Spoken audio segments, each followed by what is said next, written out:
Hormatly prezidentimiň telekeçilik ösdürmä berýän himayet gollawlaryny ruhlanyp tähmet çekýän Türkmenistanyň Senatçylar we Telekeçiler Birleşmesiniň agzasy bolan partiýa gurulşy hususy kärhanasynyň hünärmenleri Pähim Paýkas ummany magtymly Praga ýylynyň ruhyna münasip işleri amala aşyryp, ýurdumyzyň ýaşaýjylaryny ýokarky ýyly adyg öňümler bilen ygtybarly üpçün etmekligi münasip goşandyny goşýarlar. Ýakynda hususy kärhananyň Balkanawa şäherine Uzboy harit nişanly börek önümleriniň önümçiligi ýola goýuldy. Täze önümçilikde ýaşlaryň ençemet tähmet çekip, olar bu ýerde oturdulan ýokarky ýyly enzamlara ustatlyk bilen erketmek başarýarlar.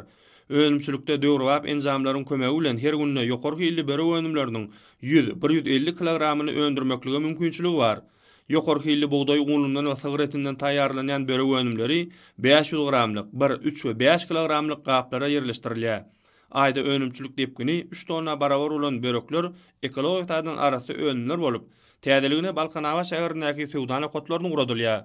Hormatly prezidentimiziň ýurdumyzyň ilatyny ödümizde öndürilýän adyg önümler bilen üpçün etmek baradaky çözgüdüne münasip iş bilen jogap bermek başarýan partiýa gurulşy hususy kärhanasynyň Uzboy harit nişanly börek önümleriniň önümhanasynyň hünärmenleri önümçiligiň gerimini giňeltmek maksat edinýärler. Halal tähmet çekip, ata watanymyzyň ykdysady kuwatynyň artmagyna öňjeli goşant goşýan hususy kärhananyň hünärmenleri ilatymyzyň bereketli saçaklaryny ýokarky ýyly hem tagamly nygmatlar bilen doldurmaga döredilýän giň mümkinçiliklerden ruhlanyp, şuňlar hasda gaýratly tähmet çekýärler.